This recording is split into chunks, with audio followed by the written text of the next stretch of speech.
Hey guys, we're out on the range today. We're going to be taking a look at the Rock Island Armory 10mm 1911. So I've been wanting to try out a 10mm gun. Found a good deal on this one. This is a Lipsy's exclusive. You only get the one magazine. Has the fired cases, has your instruction manual, and then has the lock in the case with it. And this is something that doesn't come with it, but it should. It's the tool to be able to help take it down. And we'll go back inside. I'll show you actually how to take this thing down to be able to clean it. Now this is a bushingless 1911, so it doesn't have the front barrel bushing that you have to take out to be able to break the gun down. This one's actually got the bull barrel, so it's got a thicker barrel up front, so it doesn't use the bushing to be able to keep the barrel lined up on the slide. Does have ambidextrous safeties and got adjustable rear sight with the fiber optic orange front sight on it. It's a very aggressive texture on the grips, and I like that pattern that's on there. It almost looks like a snake skin. You can see the little diamonds in there, and it has that on the whole grip on both sides. And you got a little bit of a recess right here going into the magazine release so that you can get your thumb to the magazine release easier. Got the safeties here, takedown lever here, and then that's what your sight picture looks like there. Got the skeletonized hammer and skeletonized trigger on the gun. These are the Ed Brown magazines. It's made for the 10mm. It's an 8-round magazine, and you can do either the flush base plate, you can do a skinnier edition, or you can do the fat edition. I was trying both of them to see which one I like better, but the magazine comes with both of those. And this is 180 grain 10mm. It's the full metal jacket. It's a flat nose bullet. The Blazer ammo here.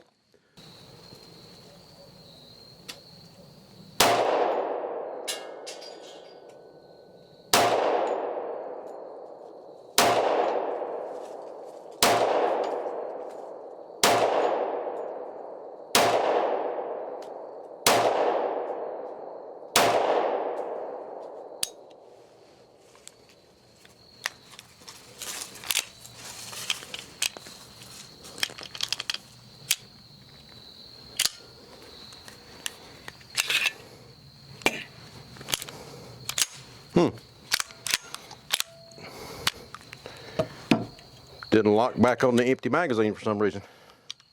Okay. Well, liking the way it shoots so far. So let's try one of the other magazines, see if the Ed Brown locks back.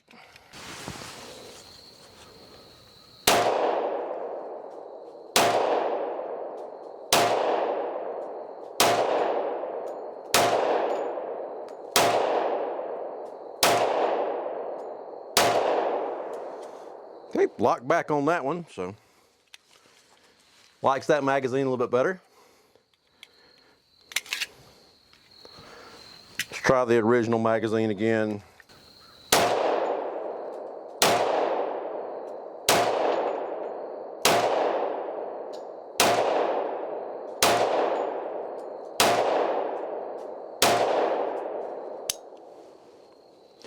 Yep, something it doesn't like about the magazine there, because it's not locking back on the last round. I'm not sure what the difference is, but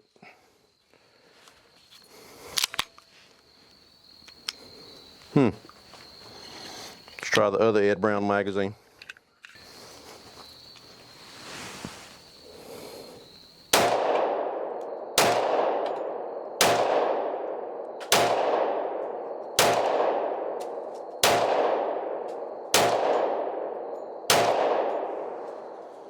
It likes the Ed Brown magazines a lot better than it does its own magazines for some reason.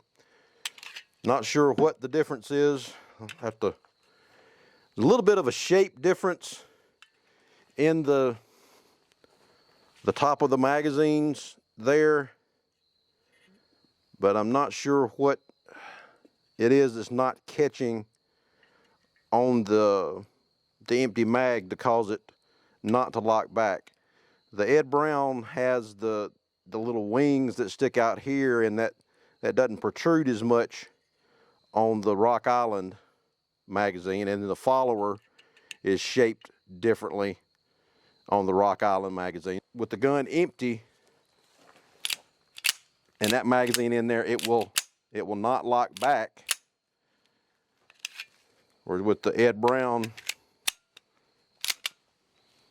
locks back with the Ed Brown. So the factory magazine, for whatever reason, I have to do a little more research on that. It doesn't allow it to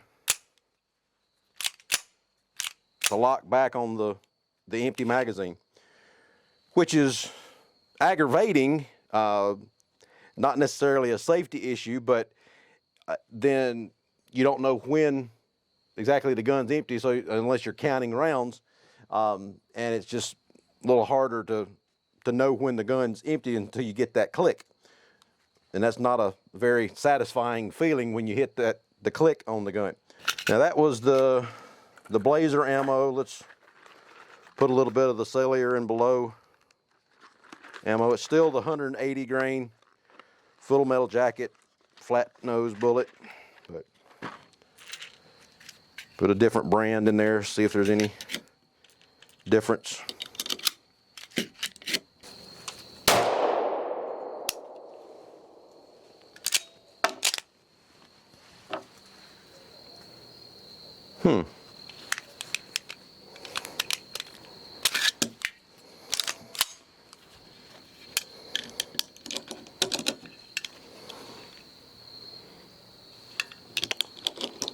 Had a little bit of a light primer strike there. Let's try that again.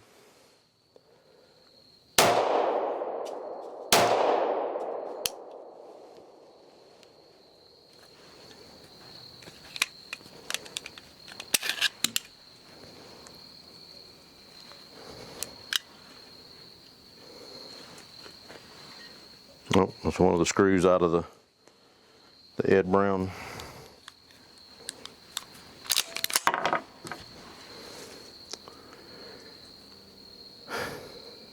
Huh.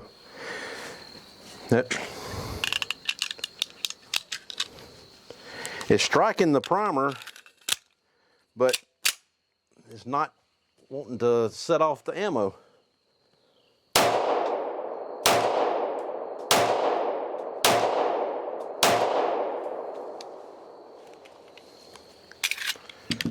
So the first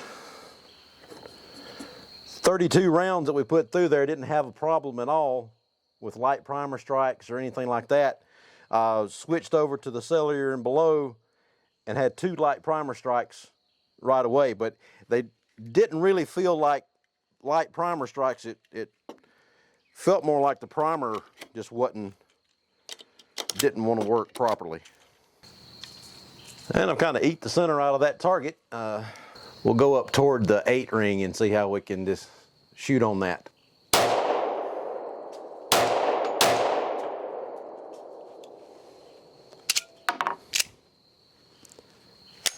Okay, I was a little bit quick on the trigger on that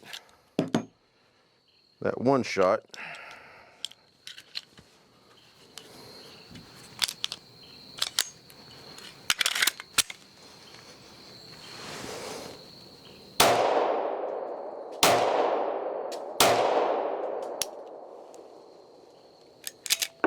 Okay, I'm not liking the Sellier and Bellot ammo.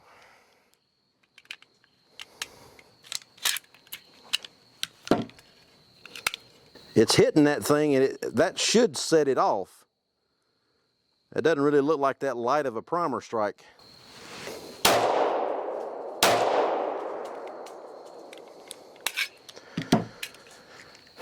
So out of the first amount that we've shot there, that's 2 2 magazines worth. We had 3 light primer strikes.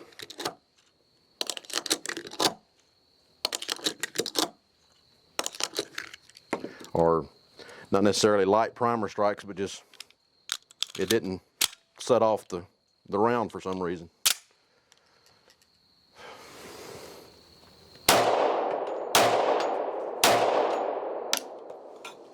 Four.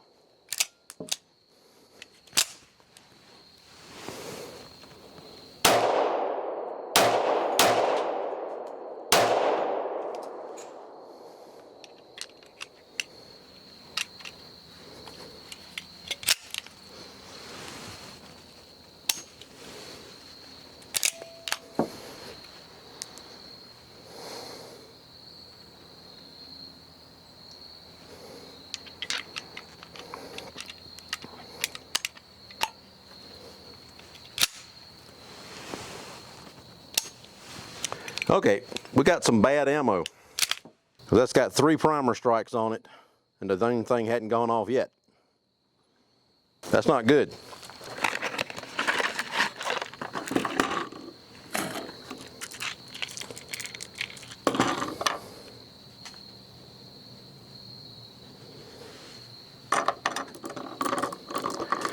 They feel like they're recessed in, and I had some reloads on a 45 that the primers weren't completely seated into the pocket, and they wouldn't fire the first time because it was pushing the primer the rest of the way into the pocket, and then but they would fire the second time. But that one's been hit 3 times and it won't fire, so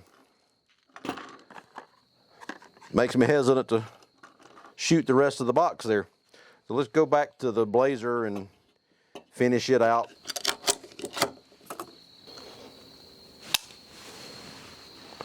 Oh, now what's going on here?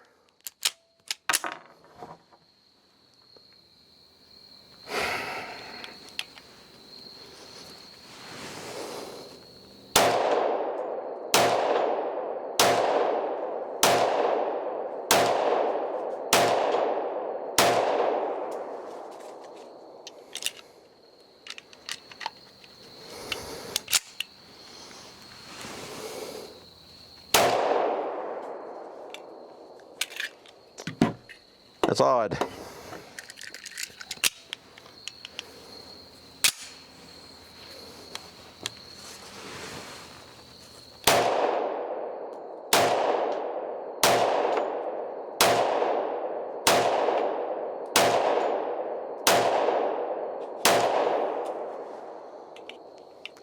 Started out shooting down here and pretty well blew out the center, so I moved up here and started shooting up here. This flyer up here, the trigger on that gun, it's not a real heavy trigger on it, so it doesn't take a lot. It's just a single action trigger like most 1911s would be. So it's a light trigger, and I just got my finger a little bit too happy, and it went off before I was got it back down on target. This is when it started acting up, doing the light primer strikes or whatever's causing that. So I wasn't paying attention as much to the aiming as I was to make sure the gun wasn't gonna malfunction.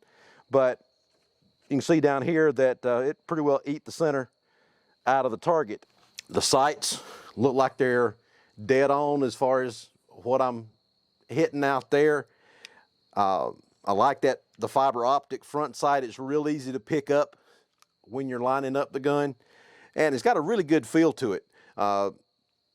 It is a full metal frame on the gun, so it's got the heft of a 1911, and you can see the profile of the bull barrel there. It's a lot thicker right here at the end of the barrel, so that it takes up the space in the end of the slide like the barrel bushing normally would do in the 1911. So I have to shoot it a little bit more to see if it's going to keep doing the light primer strikes, or if it was just something, just getting the gun broke in. But that's 5 rounds out of 72. Is the barrel fouled? It's nothing with the fouling of the barrel. I mean, the barrel, I cleaned it before we came out here, and no more rounds than we put through it. That's not gonna cause any kind of problems with the barrel. Now, if it was real dirty ammo and it was building up around the firing pin, but you normally wouldn't expect that this early with that few of rounds. It would take a lot more carbon buildup than what's in the gun right now to be able to block the firing pin from coming down. Is there a little piece that's not quite lined up? No, because those impressions in the primer right there, that's pretty well dead center. Yeah, it might just be a little bit finicky, but I'll shoot it some more and see if it's gonna keep doing anything. 1911s are always a little bit aggravating, at least in my opinion, to be able to take down, but the barrel bushing is its own problem, but the full length guide rod also has its own little quirks as well. So to get this thing taken down, you have to use a special tool to be able to hook it in the guide rod to be able to hold the recoil spring in place so that you can get the thing apart without it kind of flying apart at you.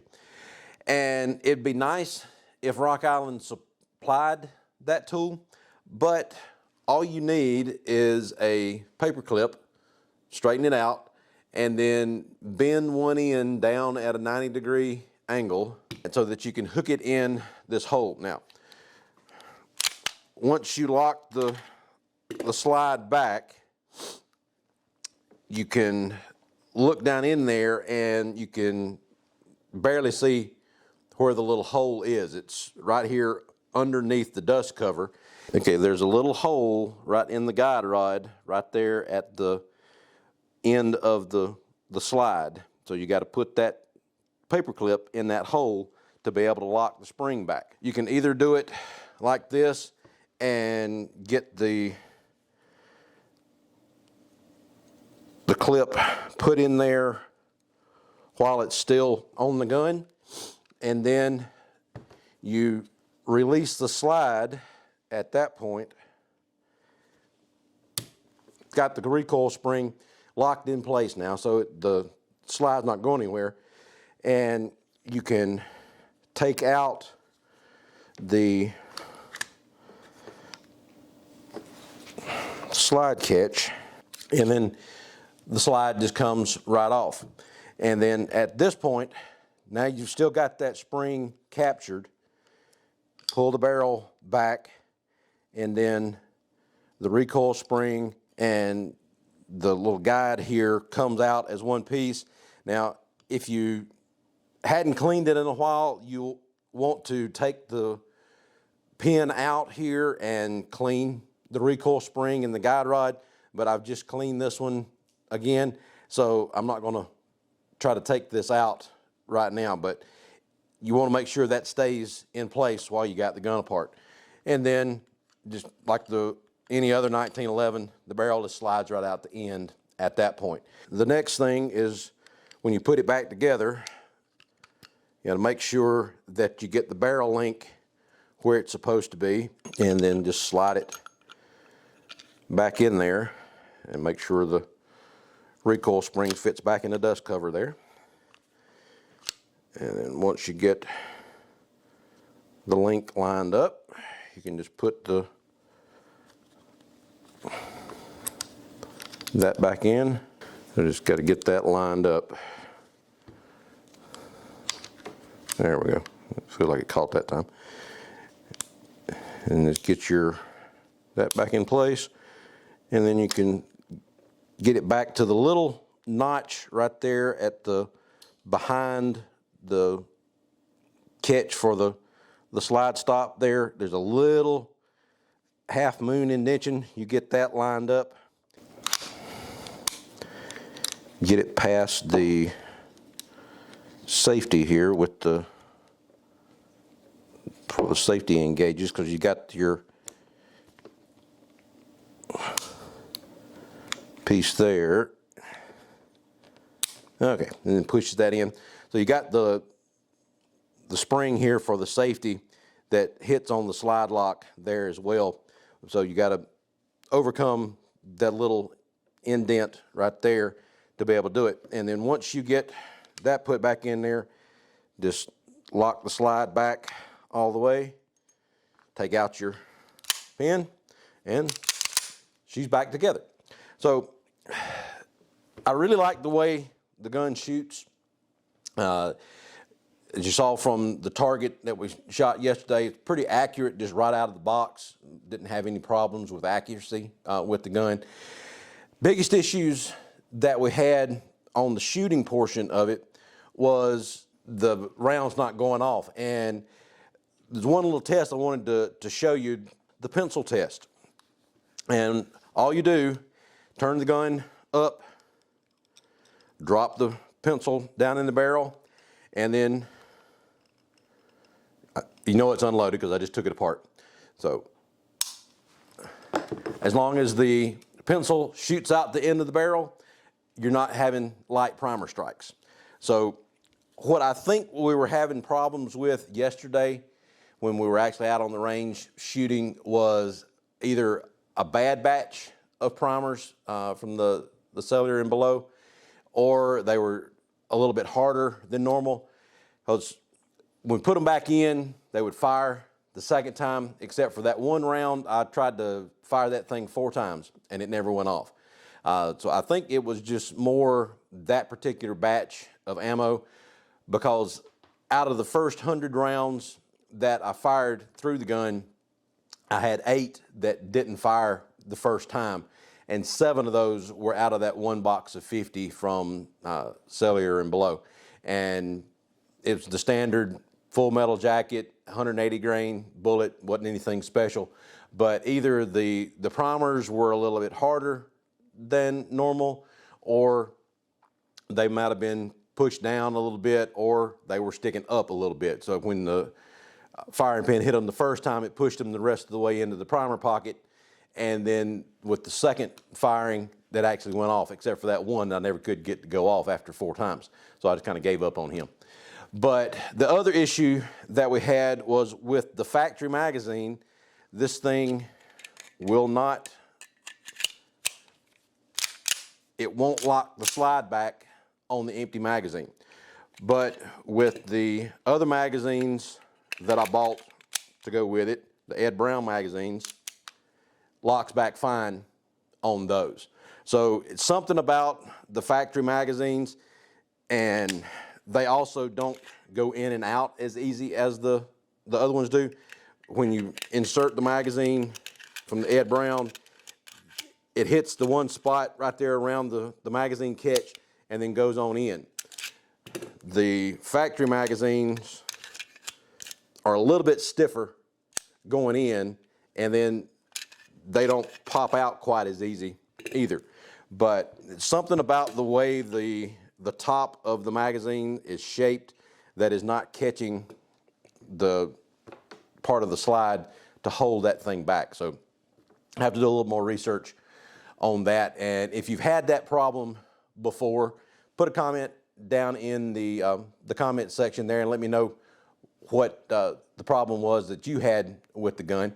And if you've had problems with light primer strikes with the Rock Island Armory, this is the 10 millimeter, of course, but if you've got a 9mm, 40 Smith & Wesson, or 45, they make all 4 varieties.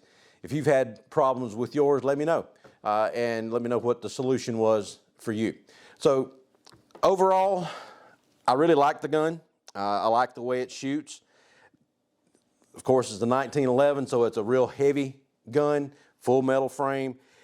It's not something that I would probably carry every day because it would be a lot harder to conceal this one than the gun I normally carry.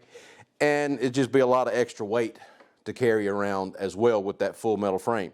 But if I was going to be somewhere where I was going to be open carrying, or I was somewhere where I wanted a little bit more punch with the 10 millimeter, then this would be a good option to have. And it's also fun to shoot. I thought the 10 millimeter might be a little bit harder kicking than it was, but with the steel frame or with the metal frame in the 1911, it really helps absorb the recoil of the 10 millimeter. So it was not that bad of a recoil on the when I was shooting the gun. Actually, it was very comfortable for me when I was shooting this one. So check out the Rock Island Armory 1911. This is the Ultra FS in 10 millimeter. So check them out. And then this is a special edition that Lipsy's has exclusively with the Coyote tan finish on it, and then the G10 grips with the brown and black combination there. I really think it's a nice looking gun. And then check out doubleeaglegunworks.com, like and subscribe down at the bottom, and we'll talk to you later. Thanks. Bye.